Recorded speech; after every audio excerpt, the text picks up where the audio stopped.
we really even go any further, happy Halloween. Up in the Northeast here, we're going to be embracing Hurricane Sandy pretty soon, so nothing better than having a hurricane on Halloween. We will be having a second session that will be on November 9th, so we'll review other parts, packaging, and so forth.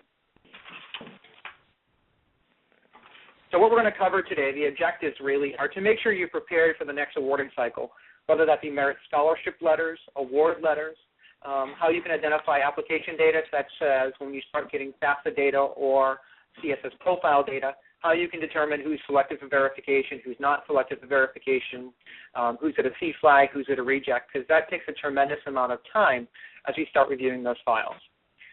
If you have what's your awarding policy, how we help handle that, and disclosure of information to students, such as pedicle authorizations, terms and conditions, a lot of that stuff that NASA has published as recommendations for us to consider delivering to students. So with that, we're trying to utilize more baseline functionality, and I will say everything here that we're going to talk about today is baseline. There's no additional products needed in order to make it work. Certainly, a job schedule will make your life a lot easier, but I have a few clients who have automated quite a few stuff already, part of what we're looking at here. So the agenda here, we're going to talk about institutional setup, tracking groups and requirements, because that's really a large part of how we identify who's ready to be reviewed, who's not ready to be reviewed, missing information letters. We want to try to minimize the amount of energy we can spend on a file. We don't want to touch it 2, 3, 4 times. You want to touch it once or twice at the most in order to get that information to the student as fast as possible. And then a lot of that student acknowledgement, getting them to understand the terms and conditions, getting them to understand FERPA and how it applies to them in their financial aid. So those are the 3 main topics we're going to try going over today and help you guys with some of the setup components. So institutional setup, there's a few forms here. The job here, ROP role, ROR PRDS, which is relatively new within the last year or two, ROA-INS, ROSIO, ROR, CODI, so forth. A lot of these will be old hat for many of you seasoned financial aid administrators. For new administrators here, these are some of the major control forms that are used in order to make the institutional form set up for financial aid, and then getting the year set up for financial aid in those aid year specific forms. So we have a lot of screenshots of Banner, and the very first one that we all have to do each year to set up that new year is ROP role. And this, they keep adding more and more stuff. Lucian's done a great job with the role functionality, and whether or not you choose to utilize certain portions of Banner baseline, the information's there. So this job here, its primary function is just to create the aid year. And many of you have had to work with your IT personnel in order to say, before they can install the new early decision release, they have to have you create the new aid year, or they have written a script in order for them to create that new aid year as they do the install. Well, lo and behold, what has SunGard done? They provided us that opportunity to create all that information when we do the roll. You can do the roll at any point in time. I already have 2 clients that I know of that have already rolled the new year in order to start awarding merit scholarships in the system, using what they have, some functions to do form fusion and so forth. And the process is working very well. This does not mean you can't change anything, but the nice part about it is that it creates all the information that will then populate on ROA-INS. There are a few new features. If you look at the very bottom of ROP role now, 19, 20, and 21, they're getting into the budget-specific algorithmic rules and so forth. If you haven't started using them, we'll get to that in the second part of the webinar that we're going to discuss on the 9th. But right now, this is a great time saver if you want to look at it that way. The other piece before you start going into anything is this now of the ROR PRDS, the periods that are set up. Once you start going into ROA-INS to populate, and we'll go through this in the other portions of the session here, you need to have the period set up. Otherwise, it's going to give you an error. So I've started setting this form up first. It's important when you're setting up the periods to use the sequence number that we've highlighted here. The other nice part about this form here, it allows for now borrower-based award processing. You can tie multiple parts of term, multiple parts of year to do a crossover period. So if you have a student who's starting in spring and you're a trimester school, you can use that 12-13 age year from spring, summer, and fall, and still not have to worry about waiting for a new FAFSA to come in.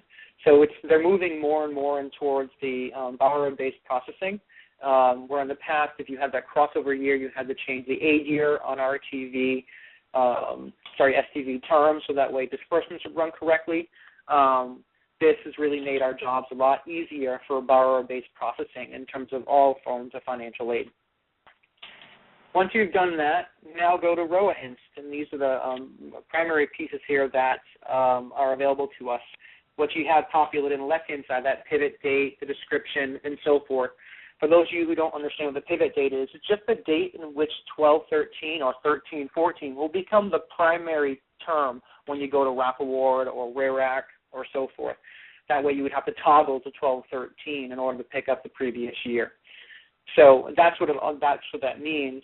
Periods enabled allows you to indicate that on RARAC, if you have a period-specific requirement, such as if you have a tracking requirement that's tied to your state grant programs, and you know you have to do a disbursement notification or disbursement indicated to the state every term, this allows you to kind of track that, and you'll have a requirement on RARAC that has fall and spring or fall, spring, summer period-specific requirement on the first page of RARAC. The new information, that retention, it came out of last year, that retention expiration date on the top right-hand corner. What it does is it allows Banner to expire certain sets of data after a period in time, so that way it kind of keeps the database clean. It's new information that's available that came out. I really haven't used it. I'm not sure if there's other schools that have and what the benefits of it are, other than IT would probably appreciate the fact they now have more server space. Now, institutional demographics for many schools who have multiple locations. I have a client who has an undergraduate school, and in a separate part of the state, they have a law school, and they run under two different TG numbers. Well, you can have both directors of financial aid here. You can indicate what campuses they're at and so forth to make all that really easy for you. If you're just on a single campus with multiple satellite locations and all the financial aid is still handled through that single entity, it doesn't make a difference. You can just list that campus code and all the other campuses there, because that campus information will be used when it comes to disbursement and for dispersing financial aid. The options tab, and this is where it's going to get important for that periods. When you set up the periods, or you see current period, current term code, and so forth, if you don't set them up because they don't automatically roll, you'll get the error, and you have to go back to ROR PRDF and activate those periods first. It's important that when you're looking at current period and current term code, that's information that's used if you decide to use any of the Banner views to do awarding or do the litany of stuff that comes with using some of the baseline views. And I have another slide here that will go over those views that are there. Most of this information is really for default information. If you find yourself writing a rule for tracking or budget or so forth here, if a student doesn't meet that rule, they would fall into these categories, so that way you can identify who they are. I'll show you in a nice quick slide, too, if you haven't discovered this already, a great way to identify who those students are who fall into those default periods. For the most part, it works fantastic. On the right-hand side here, these are new for those of you who use the non-aid year form, ROANYUD. That's very similar to the user-defined form that is aid year specific.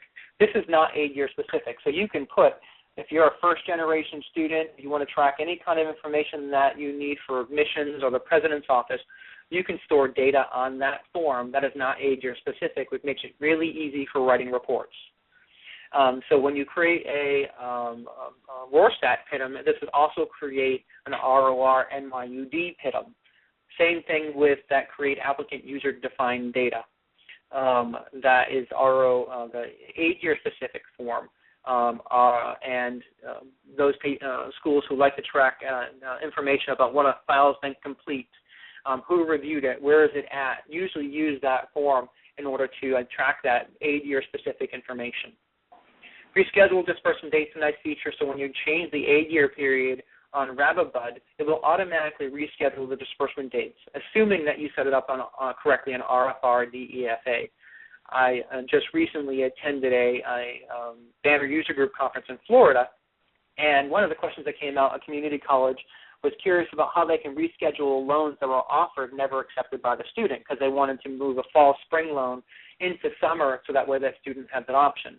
And the suggestion was that they reschedule RFR DEFA before they try to change that aid-year code so that way the system would update it correctly. Not sure if it works. I haven't heard yet back from that particular individual at the conference, but I'm assuming based on how we understand Banner, that would be an easy way to identify it. The other one, allow award statuses update when locked. If you lock your records on RAP Award because you don't want that student to don't want anybody else to redo the award because you've locked the information, this allows the student to accept it online. That was a huge defect, or I wouldn't say defect, but an issue with self-service because many students were having issues, but schools didn't want to have that information locked. Then the IM and FM need calculations installed. This came out with the information to have Ellucian now do the needs analysis in-house versus through the College Board. So these are some of the financial aid views. For those of you who don't understand some of them, what they are is SunGard or Ellucian, has made it easy for us to write rules or codes that look at these views. So SAGASTIN, Rorstad, and so forth, where they have a max 8-year code, that information is really available to anybody without having to write these new rules to do so. So ROVSTX 13 is SAGASTIN, ROVAM is the current year emissions application, ROVSA is the SAP information, and ROVSTCR picks up registration information. They're great. Some of the downsides is they're 8-year specific. So ROVST 13, if you use them in any part of ROAR rule there, that the information, you would have to change your rules every year. Not necessarily a bad thing, because I think that it's great that we do that kind of edit check. All right. Before we get too far, I'm going to unmute everybody right now to see if there's any questions that we have. So give me a second. All right. Everyone is unmuted. Are there any questions at this point about what we've covered? It's very simple and easy to kind of go through. But just want to see if there's any questions so far on this information.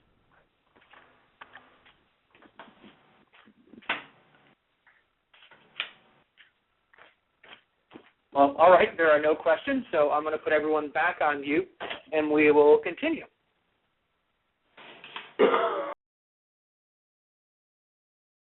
So now under the credit hours, typically this is where you're going to put who's full-time, three-quarter time, half-time, based on level and based on term. This is going to be really important for the disbursement process.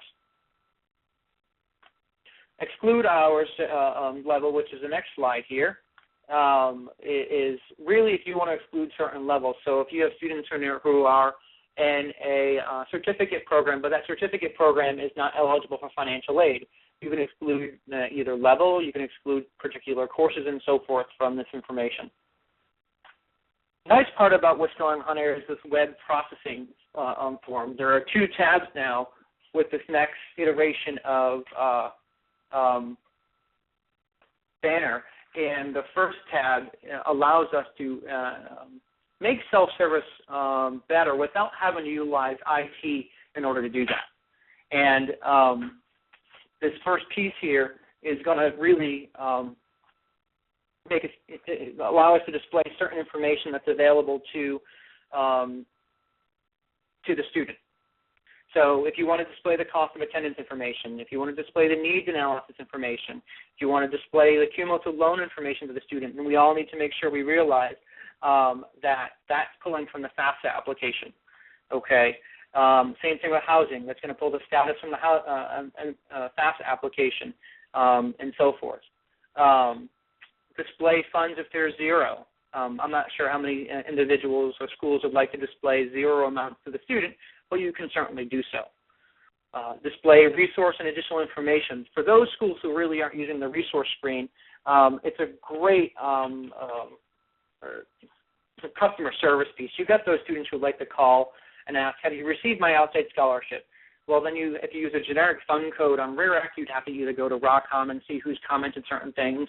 If you've have to comment someplace else, or you keep track of it into a FileMaker Pro.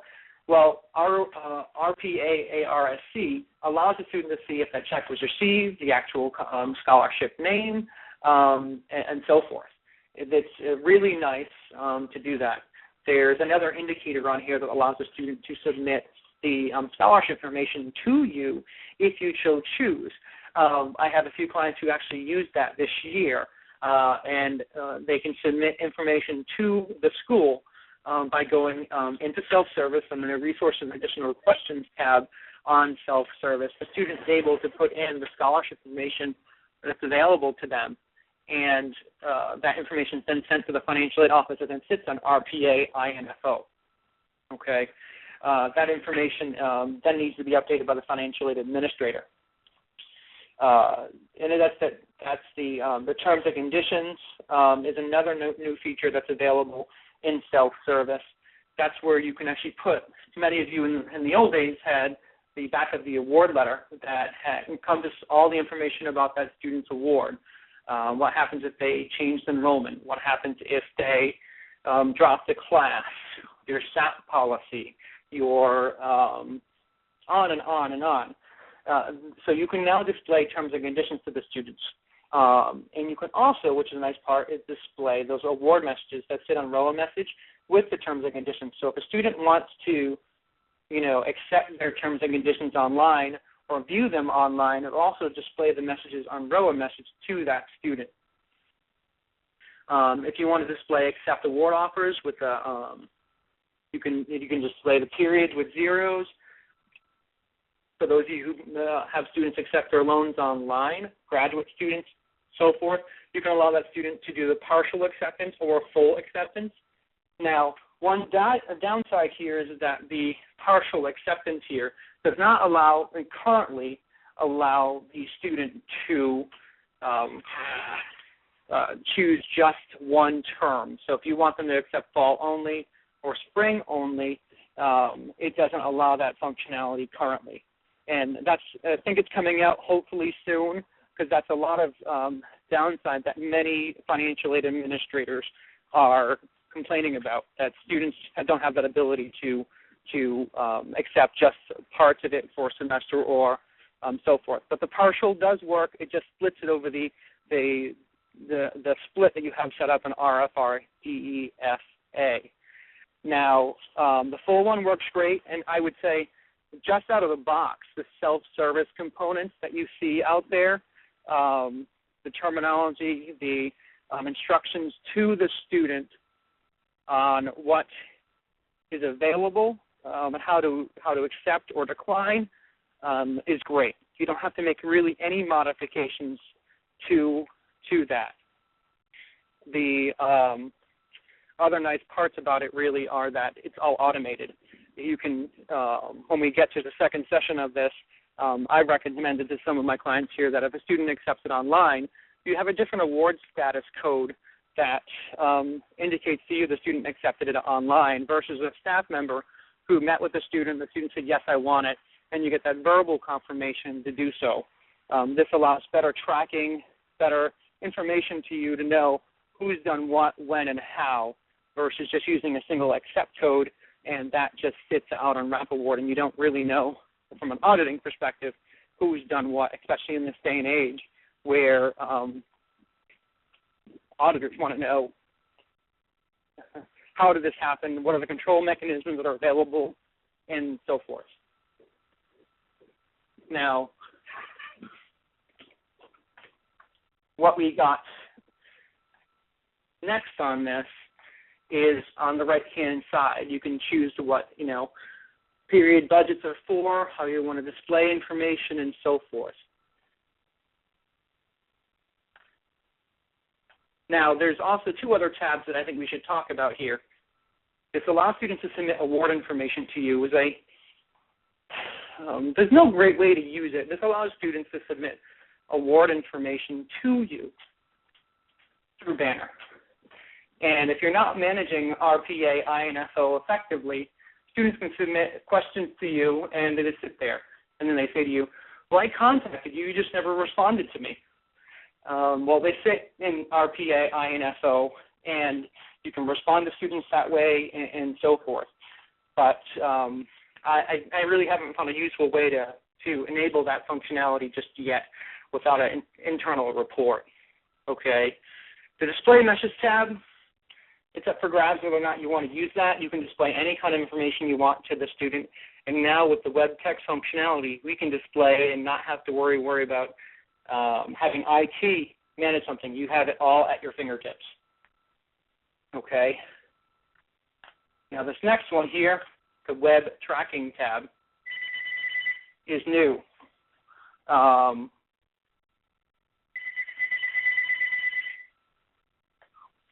What it does is it allows you to indicate, if you so choose, to have a terms and conditions accepted or not, and or you have awards accepted and so forth. What this allows you to do through the self-service is create a terms and conditions, and if you want the students to accept it online, to confirm that they understand all the terms and conditions that are available to them, you can do that. I have some clients who are using this. As you can see, they set up a requirement that sits on RARAC, and it's part of their requirements to disperse aid.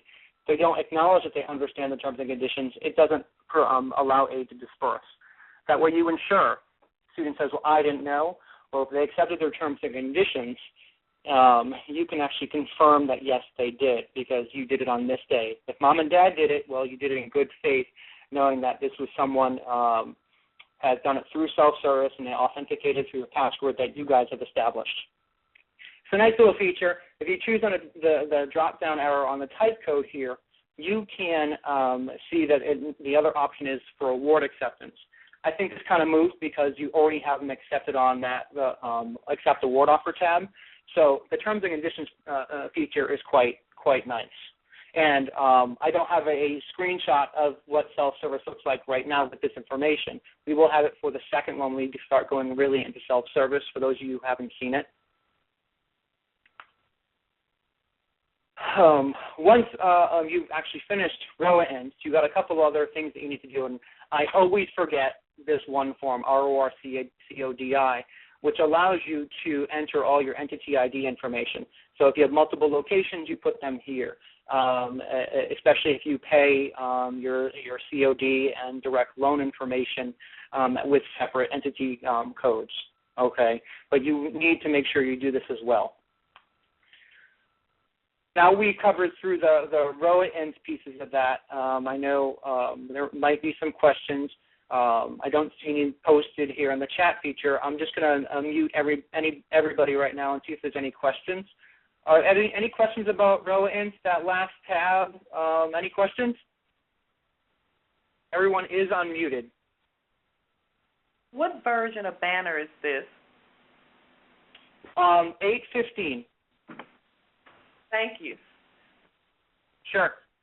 I know SumGuard is just released 8.15.1, I believe, which is the early decision release, but you can, I started the roll with 8.14 and 8.13, so a lot of this information can also be done in the previous versions as well. Are there any other questions? And don't be bashful. I talk fast here, so feel free to ask any questions that you have. All right, I'm going to mute everyone one more time and continue. So this is where it's going to start getting fun, depending on what kind of school you're at, a community college, a private school, a state school, so forth. This is where I start geeking out.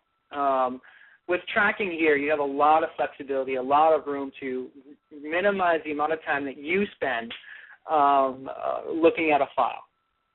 So some of the major control forms here for tracking: ROR, TGRP, where you set up all your tracking groups; ROR rule, the bucket, so to speak; tracking requirements, messages, and so forth. And I can tell you I'm using a lot of these already, so I can speak with some authority in how they impact and so forth. This past year, I did run 2 financial aid offices in 2 separate states, so it was a challenge, to say the least.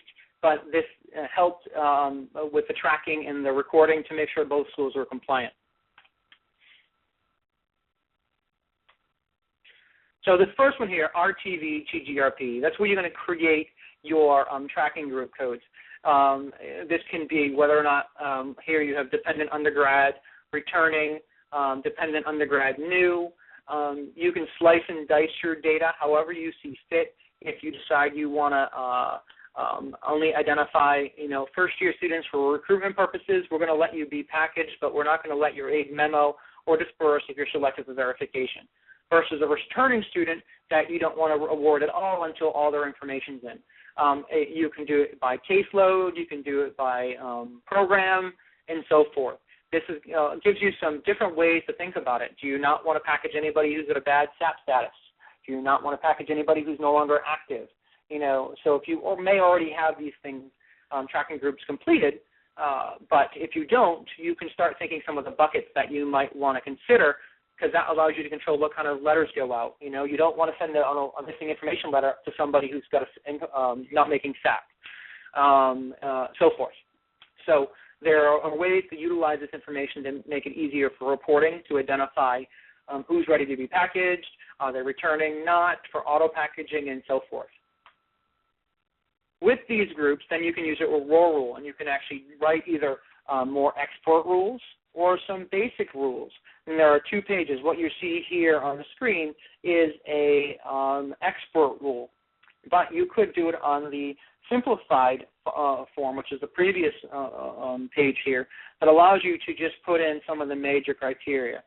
Now, if you're not sure where to pull this information from because you don't know what the RCRAP tables are, or you don't know what ROVST 13 are, there's a great way for you to know that. Okay, if you need to know the form or the table, every form and banner has a table behind it. And the easiest way to do it is go to the field that you want, go up to Help, and click on Dynamic Help Edit.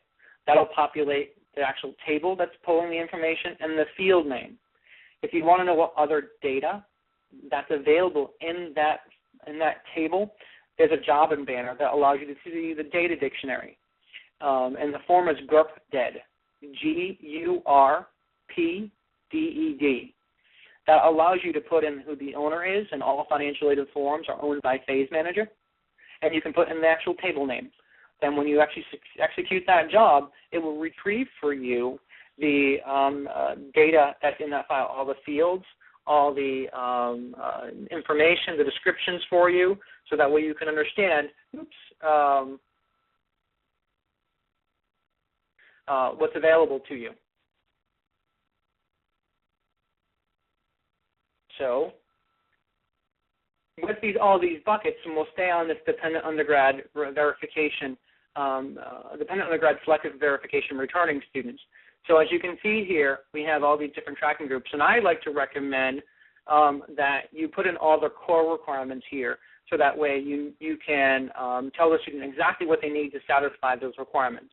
If there's a C flag, missing signature page, they reported taxes paid equal to AGI, we have a separate way to tag that to the student without having to create multiple different tracking groups to identify those particular issues. And it's a lot easier than creating 9 million different tracking groups, because then you have to maintain them. But as a returning student, you get a lot of flexibility here to say, okay, I don't want to package them if any of these data doesn't exist. I don't want it to memo to the bill if and data doesn't exist. And this is where community colleges, state schools, and private schools are very different. Community colleges want to give the student a lot of opportunity for that student to not be dropped for classes and so forth. Keep in mind, these are defaults. You can always uncheck it on a specific student's account If they choose to say they've met with you, you feel good about how they're going to resolve the information. If it's checked off as a default, you can give your counselors a lot more authority to say, I'm okay with this. I'm going to uncheck the memo box. I'm going to let your aid memo to the bill. We'll comment it on ROCCOM, but if information, doesn't come in, we'll go ahead and take that back off. So there's a lot of kind of flexibility here based on the group that you want, and so forth. As you can see, too, when we go back to that term here, we have this terms and conditions that allow you to put it on there to make sure the student does it, but it prevents disbursement if the student doesn't complete it.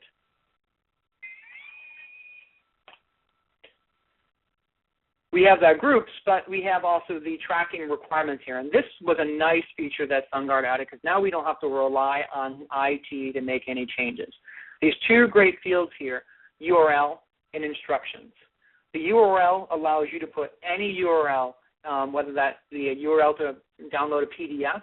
So for those two schools that everyone had to do the verification requirements here, but say you wanted to have the student automatically download the 1098-T form, or not the 1098-T form, but the tax form. Well, you can actually put the IRS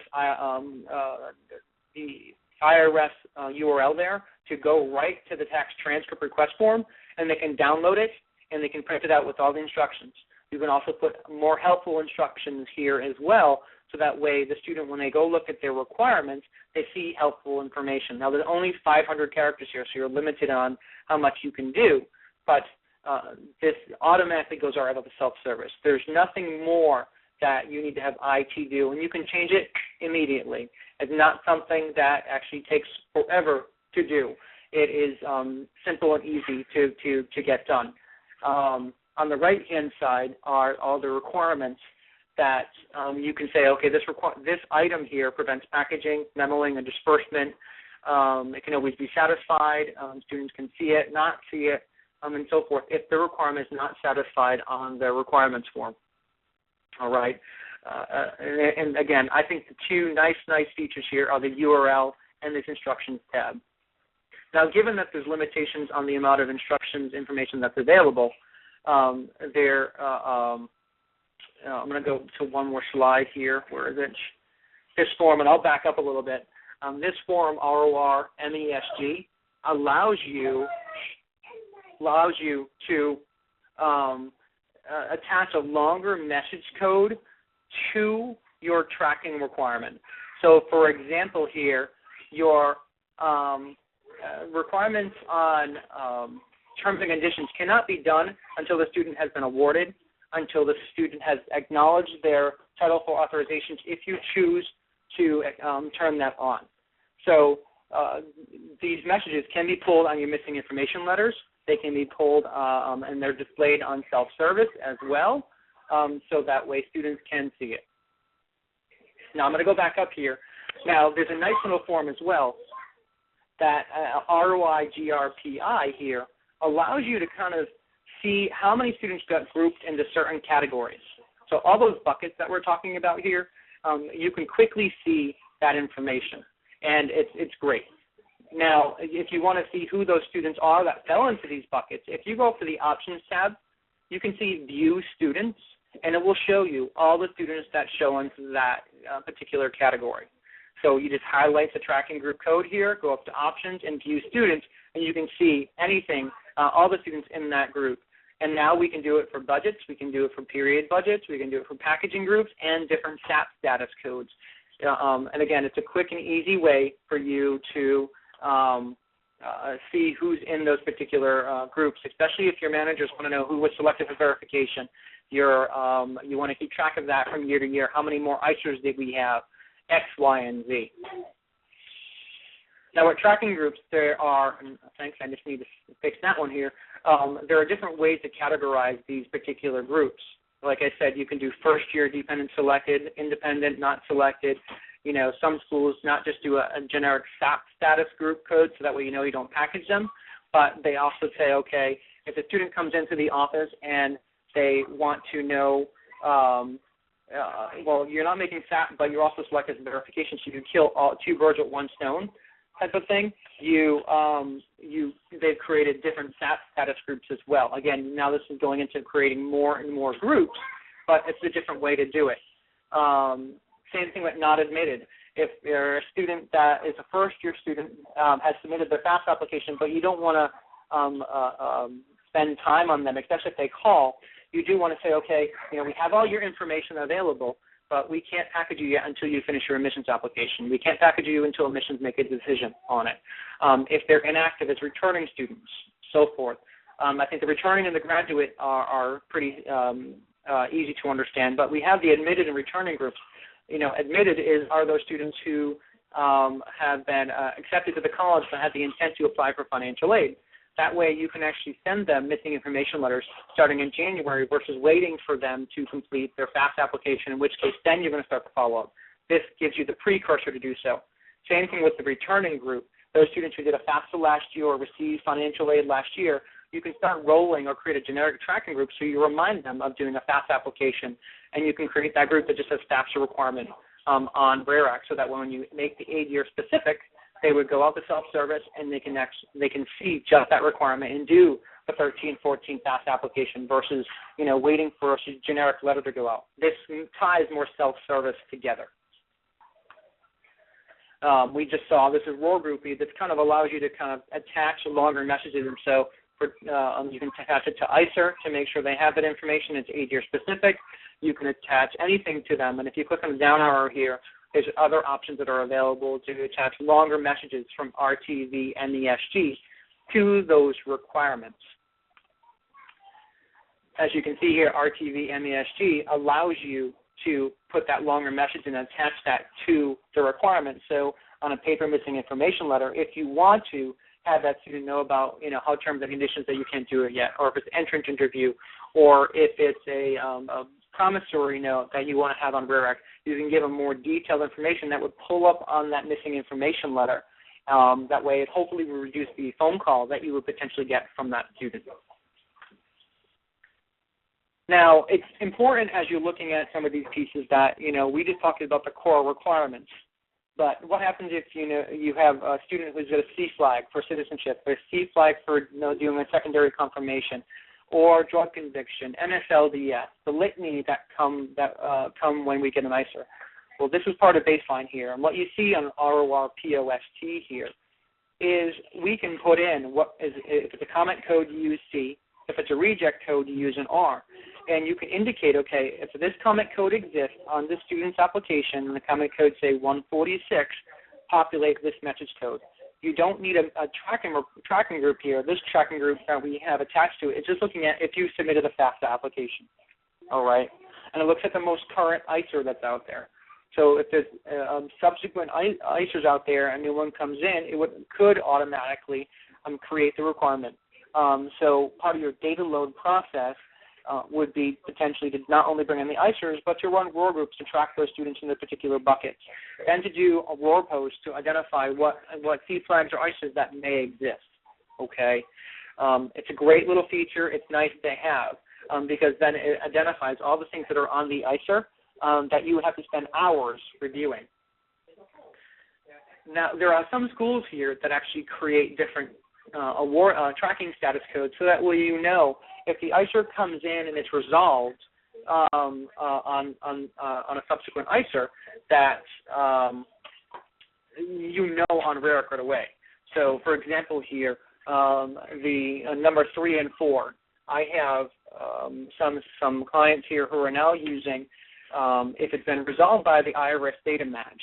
It's solved with a reward status code of 3 because they don't want to end up knowing that it was waived or was satisfied, because then you don't know if you received the paper tax transcript. You don't know how it was resolved. In this case, they get an affirmative indicator here. Same thing with number 4, resolved by a new FAFSA info, and with this identification of all these ICERs. So if we go back to this top one here and you see all these different comment codes, well, that's identifying the issue. Well, what happens if you load a subsequent ICER and it's now resolved? Well, you need to have a way to identify how those items can be resolved. Well, there are, and you'll see here, the way that's resolved here is they create these different population selections, if you will. This is where it's helpful if you have a job schedule, because you can create the population selections and let the job schedule run it. But in this case here, if an official FAFSA exists, they they satisfy that requirement on RAREC with a 4. All right. If now it's the citizenship requirement's been resolved, it's a selective service, and you're a female and it's on papers, we take that as an affirmative cancellation because they are female, and we have an admissions application. So we created these waive requirements that automatically satisfy the requirements on RAREC, so that way you don't have to spend the time babysitting it. You can have confidence in knowing the system has identified the issue. The subsequent ISER comes in, it resolves that issue. So to give you an idea, these are one of the cancellation POPSOs that we've created. One that says, okay, there's no C flag on that student's account, and the citizenship requirement exists on RAREC. And it does an intersect of that too. So if you think of 2 circles, one being population selection A and the second being population selection B, so where it overlaps the 2, those are the people that we're canceling.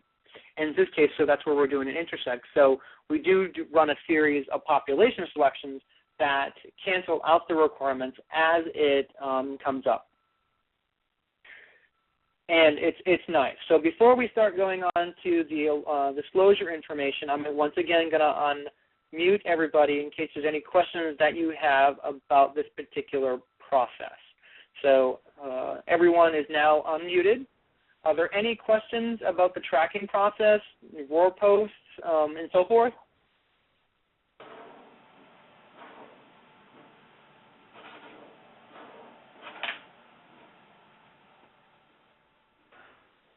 Oh, great.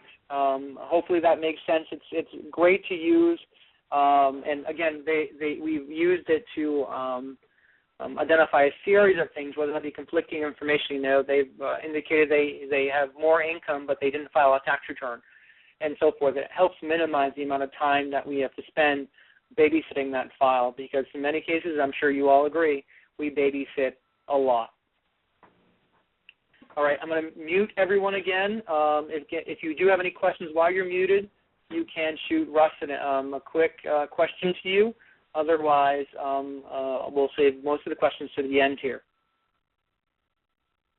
All right, so now there's award and Title IV disclosures. A lot of this stuff has come out from the NASFA publication on award letters. And these are relatively new and definitely, I think, underutilized. It's great because then you can tie specific terms and conditions to particular students. Say, if you're a community college but the student's not awarded a loan, well, why display terms and conditions about you having a loan if you really don't have a loan? If you're an in-state student and you qualify for in-state scholarships or grants, but you're an out-of-state student and not getting it, well, you can tailor that terms and conditions to them. The other one that's nice, and I'm sure your student accounts office would like to know this, that we can help them with the collection of the Title IV authorizations. It stores it in Banner and then updates TVA off, so that way when they run their Banner baseline functionality, it'll look at the authorizations that are available and calculate the right amount of refund. We did use it at quite a few places, and the issue right now is making sure students understand the information. So those are the forms that are primary here, but we'll start off with the Title IV authorizations. And this is just not limited to Title IV authorization. Say you want to collect FERPA information, and you want the student to tell you who is it okay to speak to if they call. But, for example here, this is a trial period, but we used these 2 Title IV authorizations. One, to allow the institution to hold all forms of financial aid if there's a credit.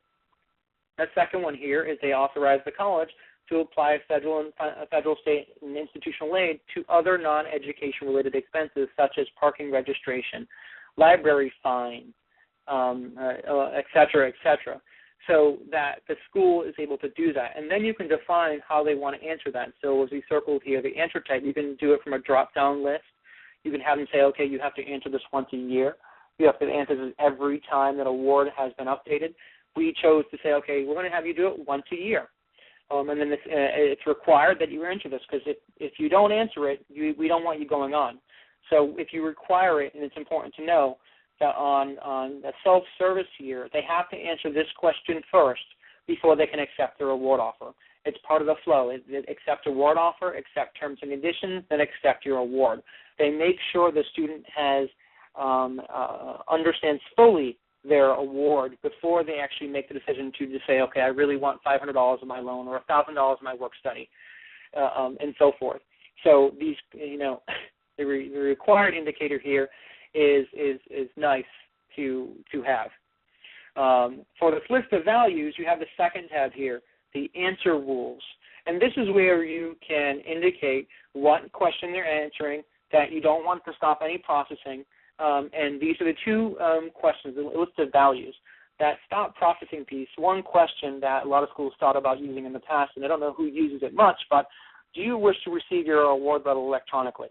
I know a lot of us are going more and more and more to electronic processing, but you wanted to give the students the option to opt out.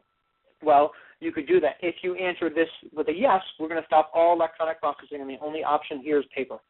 So you have that option as well to use additional features in this. Once the student answers this question, it then populates in Banner an RPAINFO. That stores it in Banner, and we have access to that at all times throughout the year.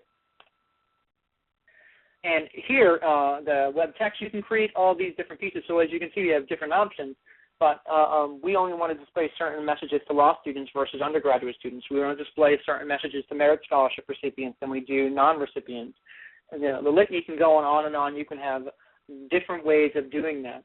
The way you control that is with this SQL tab. You can build a basic SQL. So in this case, we want to say if you have an award out there, all right, that's greater than 0 for the year. Don't care who you are. We don't care what it is. As long as you have a 0 on award greater than 0, we're going to display this message. And the way you display the message is the second tab, the Select Values rule. Here, you can display what tab you want them to display on. So as we mentioned, the special tab, the general tab, the award letter tab, anywhere you want to display a message now, you can without needing WebTailor to do it or IT to create it. You can change this at any point in time without needing IT at all. If you have an IT person in your office, great. But if you're small and you really want to deliver really robust customer service to the student, you can do it yourself. So as you can see here, we provide, okay, we want this to go in the Terms and Conditions tab. The heading is going to be Bookstore Voucher, and then we're going to explain it. You can copy-paste from Word because there is no spell check in Banner. So you can copy-paste and put it into here. Just be careful. Some of your quotes, or single quotes or double quotes, translate into an upside-down question mark. So you want to certainly edit it when you do your cut and paste.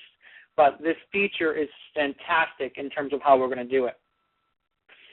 So I'm going to go back up here. We skipped from the terms and conditions, the Title IV authorizations here on our RWBQA. These are going to show up in the resources and additional questions tab.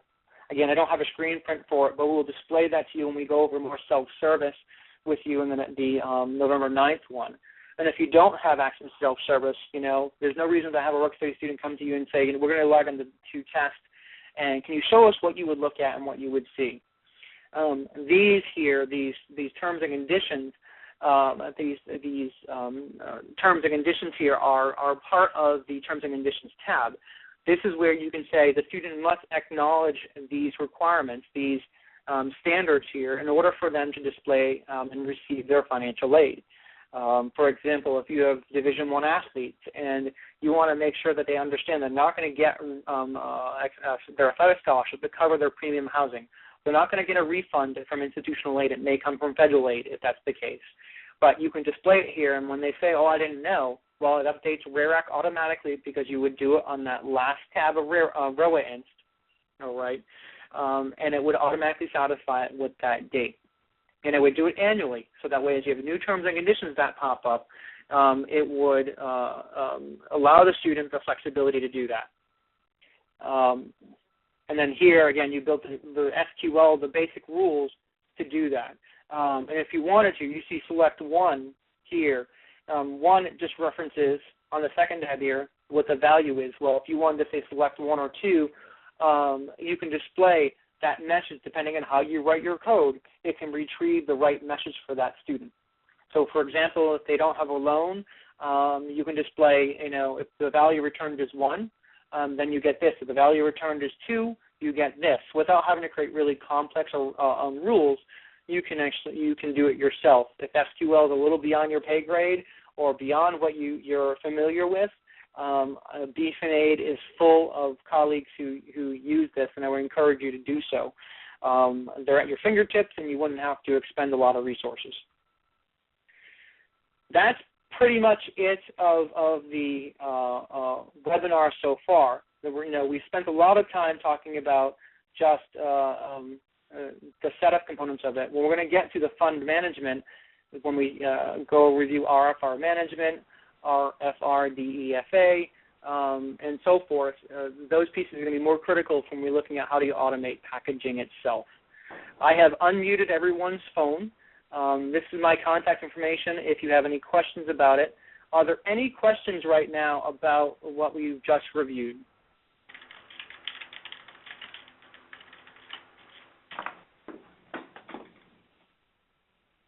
All right. If there are no questions, and you can certainly feel free to shoot us an email and so forth. The next one, is there a question? All right. I have one question here. We are going to send this PowerPoint presentation out at the end of this, along with the webinar for this session so that we have the recording. All right. But the second session here, which is November 9th at 2, and yes, I promise to stay with 2, not 3, we're going to go over budgeting. That's algorithmic budgeting as well.